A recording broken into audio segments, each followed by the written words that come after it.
So I want to present to you, Mr. President, the letter I sent to the Nobel Prize Committee. It's nominating you for the Peace Prize, which is well deserved, and you should get it. अस्सलाम वालेकुम नाज़रीन, आज की रात दो zombie एक मेज पर मिले, ट्रंप और नेतन्याहू। डिनर की टेबल पर सलाद और सूप था, बल्कि एक खौफनाक पैगाम भी था। गजा के मजलूम लोगों के जिस्म के लोथड़े, भूख प्यास से मरते बच्चे और टुकड़ों में बटा इंसाफ। इस खामोश डिनर में सबसे खास डिश थी इंसानियत की लाश और उस पर सियासत का तड़का। दुनिया की नज़रें इस मुलाकात पर जमी थी, जहां गजा, ईरान और हमास पर तिजारती, फौजी और सियासी सौदेबाजी की रिपोर्टें तैयार की गईं। आज हम आपको दिखाएंगे वो 5 सबसे अहम रिपोर्ट जो इस डिनर के पीछे छुपे हैं और बताएंगे कैसे इंसानियत का कत्ल अब बैठकों की प्लेट में परोसा जा रहा है। रुकिएगा मत, अंत तक रिपोर्ट को ज़रूर देखिएगा। जहां पहली खबर अपनी स्क्रीन पर देख सकते हैं, नेतन्याहू ने ट्रंप से मुलाकात में 2 रियासती हल को ठुकरा दिया है। नाज़रीन, अमेरिकी सदर डोनाल्ड ट्रंप ने मुलाकात के दौरान इजरायली वजीर आज़म नेतन्याहू ने खुलकर कहा कि फ़लस्तीन को मुकम्मल इख्तियारात के साथ एक खुद मुख्तार रियासत बनाने की इजाज़त नहीं दी जाएगी। उन्होंने साफ कहा, मैं समझता हूं फ़लस्तीनियों को हुकूमत करने का हक मिलना चाहिए, लेकिन वो इख्तियार नहीं जो हमें ख़तरे में डालते। नेतन्याहू ने यह भी वाज़ेह किया कि सिक्योरिटी से जुड़े तमाम इख्तियारात हमेशा इजराइल के हाथ में रहेंगे। यह हकीकत है और इजराइल में कोई भी इससे कम पर राज़ी नहीं होगा, क्योंकि हमें खुदकुशी नहीं कर सकते। उन्होंने कहा, जब उनसे पूछा गया कि क्या इस रवैये में 2 रियासती हल मुमकिन है, तो नेतन्याहू ने 2 टुक जवाब दिया। लोग कहेंगे कि ये मुकम्मल रियासत नहीं, ये रियासत ही नहीं, हमें फ़र्क नहीं पड़ता। दूसरी जानिब ट्रंप ने इस मसले पर अपनी राय देने से गुरेज करते हुए कहा, मुझे नहीं पता कि आप ये सवाल बीवी से पूछिए। नेतन्याहू का ये बयान उस वक्त आया है जब मिडल ईस्ट में जंग, बगावत और आज़ादी की तहरीकें अपने शबाब पर हैं। उसने ये दावा किया कि मिडल ईस्ट इस वक्त बहुत ही वसीओ अरीज अमन के लिए तैयार है, जिसमें इजराइल के तमाम पड़ोसी शामिल हैं।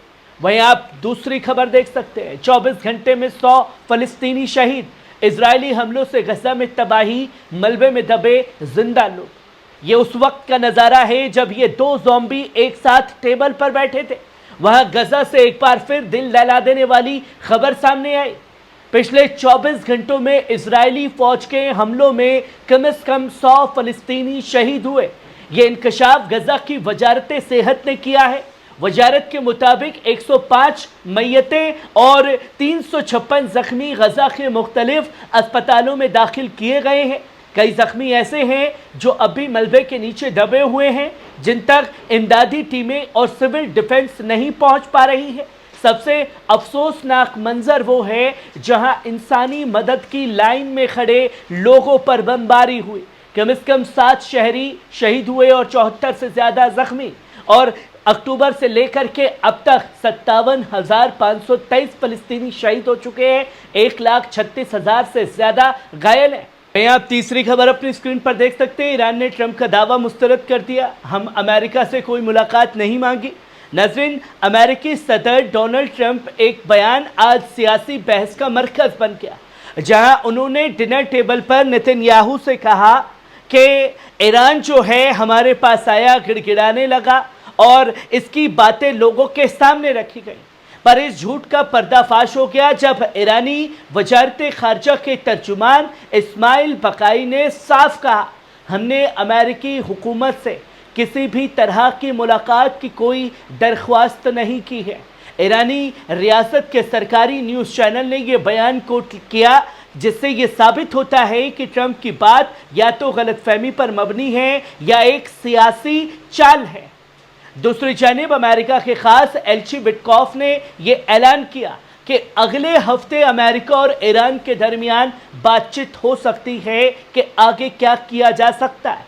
अब सवाल ये है, क्या ट्रंप सियासी मुनाफे के लिए झूठी कहानी गढ़ रहे हैं या पर्दे के पीछे कुछ और साजिश चल रही है। वहीं आप चौथी खबर देख सकते हैं, ईरान अमेरिका में एक बार फिर बातचीत के आसार नजर आ रहे हैं। ये दावा किया जा रहा है ईरान और अमेरिका के दरमियान एक बार फिर बैठक के दरवाजे खुलते नजर आ रहे हैं। अमेरिकी सदर के खास एलची विटकॉफ ने यह ऐलान किया है, बहुत जल्द शायद अगले हफ्ते ईरान से बातचीत होगी। ये बयान उस वक्त आया है जब इजरायली वजीर आजम नेतन्याहू से व्हाइट हाउस में मुलाकात हो रही है। इसी दौरान ट्रंप ने यह दावा किया है कि ईरान ने खुद मुलाकात की दरख्वास्त की, मगर अब हमें जंग की ज़रूरत नहीं है क्योंकि हमने उनका न्यूक्लियर प्रोग्राम पहले ही तबाह कर लिया है।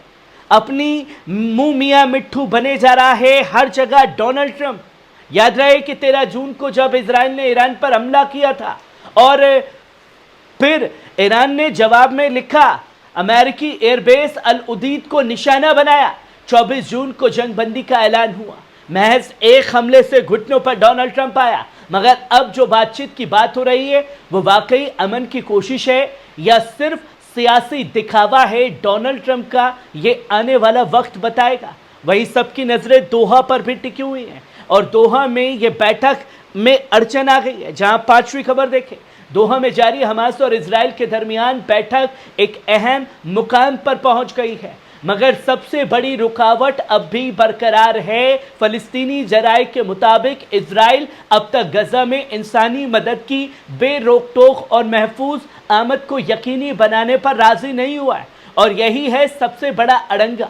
6 जुलाई को हमास और इजराइल के बीच दोहा में बातचीत का नया दौर शुरू हुआ था। मकसद था गजा में सीजफायर और गिरफ्तार लोगों की रिहाई पर कोई समझौता करना। सोमवार को एक दौरे की बातचीत हो चुकी है और आगे बातचीत जारी रहने की उम्मीद है। वहीं अल अरबिया टीवी ने अपने जराये के हवाले से साफ शब्दों में कहा कि बातचीत का माहौल मुस्बत रहा, लेकिन अब तक कोई बड़ी पेशरफ्त सामने नहीं आई है। नाज़रीन, इन बैठकों के दौर को समझने की कोशिश करिए कि एक तरफ डोनाल्ड ट्रंप पहले से माहौल बनाता है कि हम गजा में सीजफायर करने जा रहे हैं, मेरी बात जो है नेतन्याहू चुटकी बजाते ही मान जाएगा, और 2 रियासती हल को लेकर के लगातार बैठकबाजी चल रही थी। ब्रिक्स में भी कल सऊदी अरब ने ये बातें कही कि 2 रियासती हल के बगैर कोई समझौता नहीं होना चाहिए। तमाम मुल्क जो हैं, चाहे OIC हो, चाहे आप बात करें अरब लीग की, सब एक शब्द में कह रहे हैं, और सिर्फ अरब देश नहीं, यूरोप की कई कंट्रीज भी ये साफ तौर पर कह रही है कि अब 2 रियासती हल के बगैर कोई हल फलस्तीन का नहीं हो सकता। पर तमाम लोगों को अपनी जूते की नोक पर रखते हुए ये 2 ज़ॉम्बी दुनिया को आग में झोंकने की कोशिश कर रहे हैं। साफ तौर पर नेतन्याहू कहता है कि भैया सिक्योरिटी का खतरा है, इसलिए हम रियासती हल जो है वो नहीं कर सकते। किससे खतरा है? फिलिस्तीन से। उस फिलिस्तीन से जिसके पास न लड़ने के लिए एयरक्राफ्ट है, न उसके पास लड़ने के लिए वो जंगी साजो सामान है जो इजराइल को अमेरिका द्वारा दिए गए। और इन दोनों ज़ॉम्बियों ने मिलकर के गजा के अंदर कत्लेआम किया। एक एक माँ के मासूम बच्चों को शहीद करने का काम किया, एक दिन के मासूम बच्चों को शहीद करने का काम किया, और फिर ये कहते हैं कि वो बच्चे जो हैं हमारे लिए खतरा बन सकते हैं। खतरा दुनिया के लिए कौन बनता जा रहा है? ये 2 ज़ॉम्बी की तस्वीरें आप साफ तौर पर अपनी स्क्रीन पर देख रहे हैं।